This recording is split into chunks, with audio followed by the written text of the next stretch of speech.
Everyone, welcome back to your own channel, Study with Alka Kandwal. How are you all? I hope everyone is doing great, is fine, and is very, very positive and preparing well for the exam. I am a bit late for this video because I was not feeling well. So now I am back with let us move on with our series and let us not waste our time because हमारा syllabus आगे बढ़ता रहना चाहिए। तो आज अब हम लोग जैसे मैंने पिछले क्लास में बताया था कि अब हम लोग प्रोग्रामिंग के कॉन्सेप्ट हमने सीख लिए हैं कि ये वेरिएबल्स हैं। हमने सीख लिया है कि पाइथन में दो मोड होते हैं, स्क्रिप्ट मोड होते हैं, इंटरैक्टिव मोड होते हैं। जिन्होंने अभी तक पहले के सेशंस नहीं देखे हैं वो जरूर जाके देख लीजिए, तभी आपका कॉन्सेप्ट्स क्लियर होंगे। ऐसे अचानक से आपको कुछ कुछ टर्म्स, अगर आप पहली बार अभी ज्वाइन किए तो आप लोगों को कुछ टर्म्स ऐसे सुनाई देंगे जो आपको थोड़ा डिफरेंट लगेगा, मगर जब आप लोग हर एक सीक्वेंस में देखेंगे the concepts will become very very easy.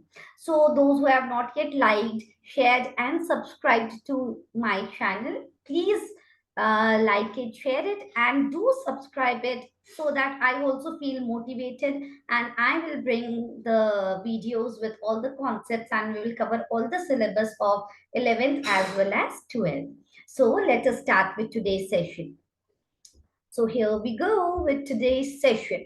So चल आप हम लोग ने बहुत सारी चीजें सीख ली हैं कि पाइथन प्रोग्रामिंग के बारे में किसने बनाया था, गाइडो वॉन रॉसम में। मैं बीच बीच में पोस्ट भी करती रहती हूँ questions related to the concepts which we have already done, तो आप लोग उसको जवाब दीजिए ताकि इफ रिवीजन इज रिक्वायर्ड, अगर हमको कुछ रिवीजन करना है तो वो भी किया जाएगा। तो हम लोगों को पाइथन के बारे में पढ़ लिया था हमने कि दो मोड होते हैं, इंटरैक्टिव मोड होता है, स्क्रिप्ट मोड होता है।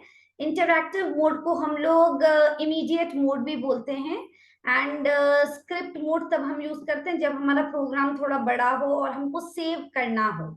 अब हम लोग कैसे करेंगे, how do we start a Python program. अब पहले मैं आप लोगों को एक छोटा सा प्रोग्राम हम लिख लेते हैं, जैसे first program, let us start. So program to add two numbers, तो हम दो नंबर्स को ऐड कर लेते हैं। Okay, so let us see. तो हम लोग ने लास्ट क्लास में वेरिएबल्स के बारे में सुना था, वेरिएबल्स के बारे में पढ़ा था, और हमने इवन आइडेंटिफायर्स जो हैं उनको नेमिंग करने के बारे में हमने पढ़ा था कि क्या रूल्स हमको ध्यान में रखना है, कि उसको नंबर्स से स्टार्ट नहीं होना चाहिए, कीवर्ड्स नहीं होने चाहिए, वो सारे हमने पढ़ा था। वो सारी चीजें जो हैं वो सब इम्पोर्टेंट है। अब हम लोग हमेशा ऐसा नाम देंगे वेरिएबल की जो बहुत इजी हो याद करने के लिए। ऐसा नहीं कि हमने बहुत बड़ा एक नेम दे दिया उसके बाद हम ही कंफ्यूज हो रहे हैं। सो लेट अस टेक, अब हम लोग को दो नंबर चाहिए, तो हम लोगों ने एक वेरिएबल डिफाइन कर दिया x, और हमको क्या चाहिए, numbers.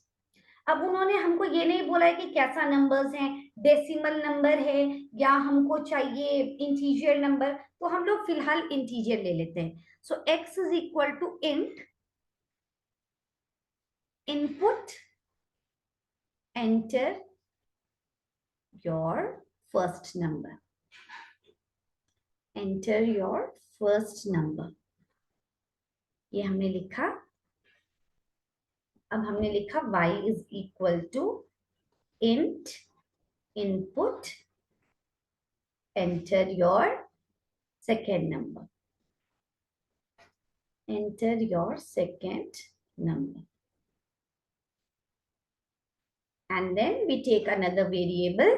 Let us take sum is equal to x plus y, and then we write print the sum of the two numbers, the sum of the two numbers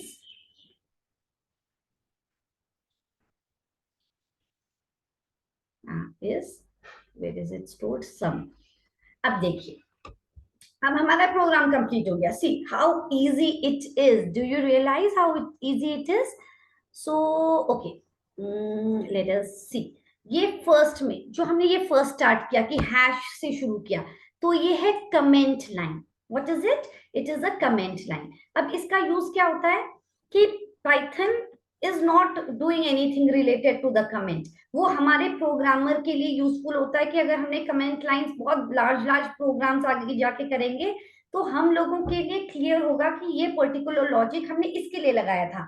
तो अगर हमने बीच बीच में कमेंट लाइंस इंक्लूड कर दिए तो वो हमारे लिए ही फायदेमंद होता है। एंड बड़े बड़े ऑर्गेनाइजेशन में अभी also what happens that in a team different members are working on different components of the same product, तो बीच बीच में कमेंट्स लाइन इंक्लूड कर देते हैं so that it gives a clarity to everyone who is involved in the group, so it is generally a good practice.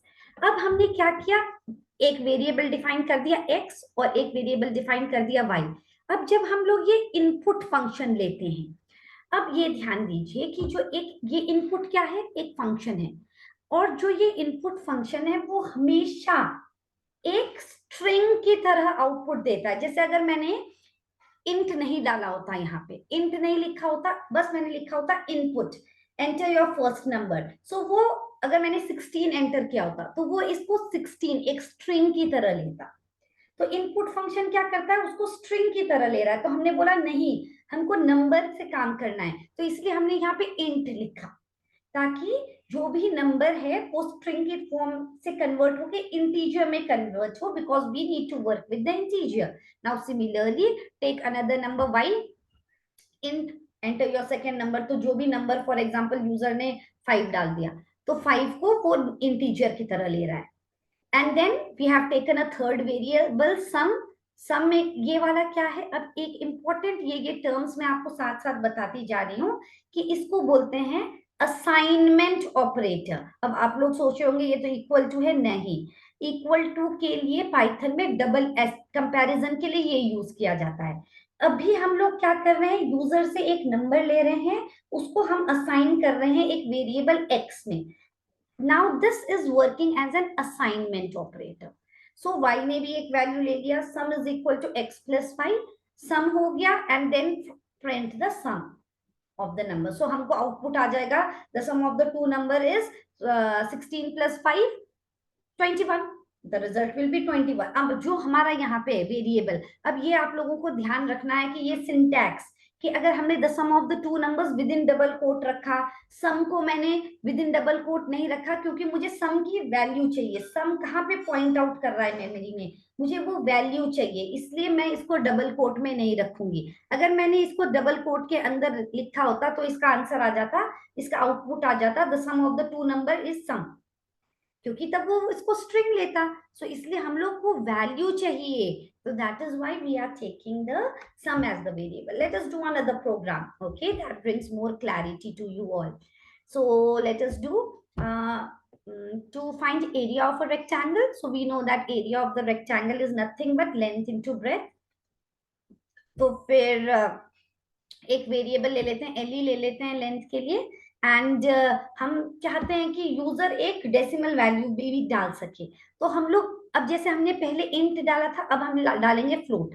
जब भी आपको decimal values के साथ काम करना है तो आप फ्लोट यूज करेंगे। जैसे आपको पता है किसी किसी सिनेरियो में डेसिमल वैल्यूज आएंगे ही नहीं, जैसे population of a state you are saying, तो उसमें डेसिमल वैल्यूज नहीं होंगे। So that is why we have float when we want to work with decimal values, when we are very much sure कि हमको decimal values के साथ काम नहीं करना, हमारे values integer में ही रहने वाले हैं, तो हम यहाँ पे int लगा देंगे। तो हम यहाँ पे लिख देंगे float and then what we will write, input enter the length of the rectangle, whatever ये कंटेंट आपको जो भी चाहते हो कि आप स्क्रीन में आए। अगर मैंने enter the length लिखा and enter your length, whatever you want to write, and then close it, and then breadth is equal to, again let us take it in float only, and input enter your breadth, enter the breadth of the rectangle, and